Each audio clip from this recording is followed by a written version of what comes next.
মানে তুমি যে কাজটা আজকে করলে, এটা শুধু আমাদের মানে বর্তমান যুব সম্প্রদায়ের মধ্যে এই জিনিসটা পাওয়া যাচ্ছে না, কিন্তু ঝুঁকি নিয়ে নিজের প্রাণের এই ঝুঁকি নিয়ে তুমি যেভাবে ফোনটাকে উদ্ধার করলে, এটা সত্যি আমাকে ভীষণভাবে আনন্দিত করছে। আমি একজন টিচার, প্রাক্তন শিক্ষক। তোমার নাম কি? আমার নাম বিক্রম রজক। হ্যাঁ, আমার নাম বিক্রম রজক। বিক্রম রজক, শিউড়ি বড় বাগান। শিউড়ি বড় বাগান। আচ্ছা আচ্ছা, খুব ভালো লাগলো। ভদ্রমহিলা তো আপসেট পড়ে গেছিলো। আমার পরিচিত, ওর বাবার কাছে আমি পড়েছি, সাঁইথা বাড়ি, এখন শিউড়ি থাকে। হ্যাঁ, ভদ্রমহিলা টিচার এখন। তো এখন তো ফোনে সব, আর ফোনটা পড়ে যাওয়া, যেভাবে ড্রাইভারকে ও থামতে বলেছে গাড়িটাকে, জাস্ট একবারে কয়েক সেকেন্ডের জন্য, তো ট্রেনটা ছাড়ার মুখে। তা তোমার এটা খুব ভালো লাগলো।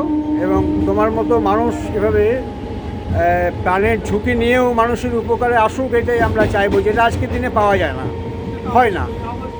হ্যাঁ, খুব ভালো লাগলো আমার। যার একদম একদম। আর এখন হয়ে যাচ্ছে কি, ফোনটা হচ্ছে জীবন, ফোনটার মধ্যে সমস্ত তথ্য। যাই হোক, খুব ভালো লাগলো।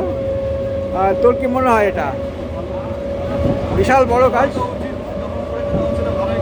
হ্যাঁ, আমার তো এত ভালো লাগলো, আমি শুনে তো আমি সঙ্গে সঙ্গে উঠে এলাম। মেয়েটা আমার পরিচিত, ওর বাবার কাছে আমি পড়েছি সাঁইথায়। ওর বাবা ভালো অঙ্কের টিচার ছিলেন সাঁইথা হাই স্কুলে, ওনারই মেয়ে, উনিও টিচার। যাক, খুব ধন্যবাদ তোমাকে, অসংখ্য ধন্যবাদ।